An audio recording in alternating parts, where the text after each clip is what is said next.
आप सबका स्वागत है। सावन का पवित्र मास चल रहा है और इस बार तो डबल सावन है और इसलिए सावन की अवधि भी जरा ज्यादा है और सावन मास पवित्र संकल्प के लिए, पवित्र कार्यों के लिए बहुत ही उत्तम माना जाता है। और आज जब लोकतंत्र के मंदिर में इस सावन के पवित्र मास में मिल रहे हैं तो ये लोकतंत्र का मंदिर ऐसे अनेक पवित्र कार्य करने के लिए इससे बड़ा उत्तम अवसर नहीं हो सकता है। मुझे विश्वास है कि सभी माननीय सांसद मिलकर के इस सत्र का जनहित में सर्वाधिक उपयोग करेंगे।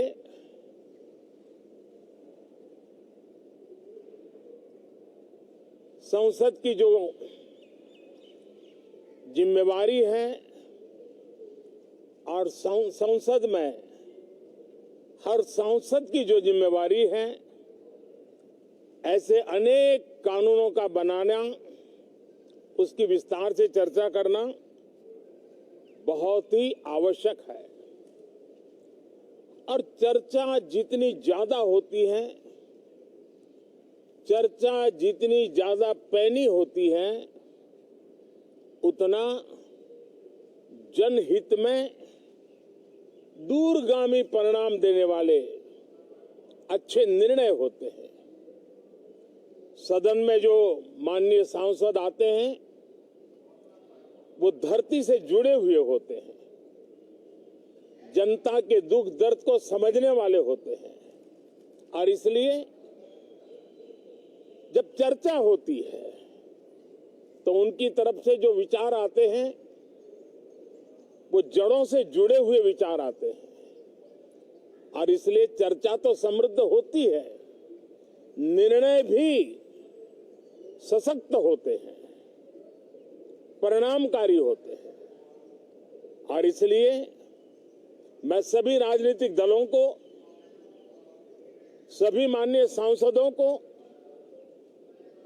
इस सत्र का भरपूर उपयोग करके जनहित के कामों को हम आगे बढ़ाएं। ये सत्र अनेक रूप से महत्व का भी है क्योंकि इस सत्र में जो बिल लाए जा रहे हैं वो सीधे सीधे जनता के हितों से जुड़े हुए हैं। हमारी युवा पीढ़ी जो पूरी तरह डिजिटल वर्ल्ड के साथ एक प्रकार से नेतृत्व कर रही है, उस समय डेटा प्रोटेक्शन बिल देश के हर नागरिक को एक नया विश्वास देने वाला बिल है और विश्व में भारत की प्रतिष्ठा बढ़ाने वाला बिल है। उसी प्रकार से नेशनल रिसर्च फाउंडेशन, ये बिल एनआरएफ नई शिक्षा नीति के संदर्भ में एक बहुत बड़ा अहम कदम है और इसका उपयोग अनुसंधान को बल देना, इनोवेशन को बल देना, रिसर्च को बल देना और हमारी युवा पीढ़ी जो विश्व के अंदर नए उपक्रमों के द्वारा विश्व का नेतृत्व करने का सामर्थ्य रखती है, उनके लिए बड़ा अवसर देकर के आ रही है। जनविश्वास बिल सामान्य मानवीय के प्रति भरोसा करना, अनेक कानूनों को डिक्रिमिनलाइज करना, इस मुहिम को आगे बढ़ाने वाला ये बिल।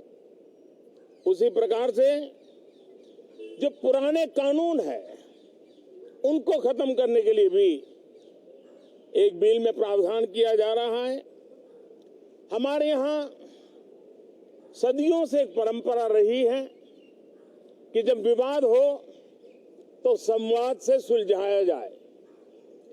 मीडिएशन की परंपरा हमारे देश की बहुत सदियों पुरानी है। उसको अब कानूनी आधार देते हुए मीडिएशन बिल लाने की दिशा में इस सत्र का बहुत बड़ा उपयोग है, जो अनेक विवादों से सामान्य मानवीय से लेकर के असामान्य संजोगों को भी मिल बैठ करके सुलझाने का एक मजबूत नींव बनाएगा। इसी प्रकार से डेंटल मिशन को लेकर के एक बिल जो हमारे डेंटल कॉलेजेस के लेकर मेडिकल के छात्रों के लिए एक नई व्यवस्था को आकार देगा। ऐसे अनेक महत्वपूर्ण बिल इस बार इस सत्र में संसद में आ रहे हैं। तब ये जनहित के हैं, ये युवा हित के हैं, ये भारत के उज्जवल भविष्य के लिए हैं। मुझे विश्वास है कि सदन में गंभीरता पूर्वक इन बिलों पर चर्चा करके हम बहुत तेजी से राष्ट्रहित के महत्वपूर्ण कदमों को आगे बढ़ाएंगे। साथियों, आज जब मैं आपके बीच आया हूं, इस लोकतंत्र के मंदिर के पास खड़ा हूं, तब मेरा हृदय पीड़ा से भरा हुआ है, क्रोध से भरा हुआ है। मणिपुर की जो घटना सामने आई है, किसी भी सभ्य समाज के लिए ये शर्मसार करने वाली घटना है। पाप करने वाले, गुनाह करने वाले कितने हैं, कौन है, वो अपनी जगह पे है, लेकिन बेइज्जती पूरे देश की हो रही है। 140 करोड़ देशवासियों को शर्मसार होना पड़ रहा है। मैं सभी मुख्यमंत्रियों से आग्रह करता हूं कि वे अपने राज्य में कानून व्यवस्था को और मजबूत करें, खास करके हमारी माताओं बहनों की रक्षा के लिए कठोर से कठोर कदम उठाएं।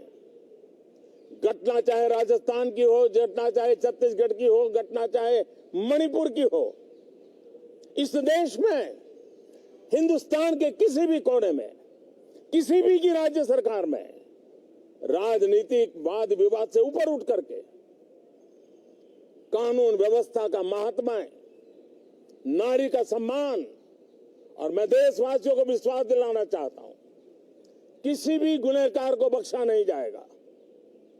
कानून अपनी पूरी शक्ति से, पूरी सख्ती से एक के बाद एक कदम उठाएगा।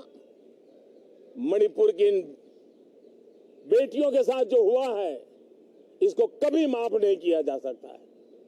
बहुत बहुत धन्यवाद दोस्तों। तो आप संसद भवन परिसर से ये प्रधानमंत्री का जो मीडिया से संबोधन है वो सुन रहे थे। बहुत अहम बातें प्रधानमंत्री ने कही हैं, एक बार फिर उनको हम आपके सामने रख रहे हैं।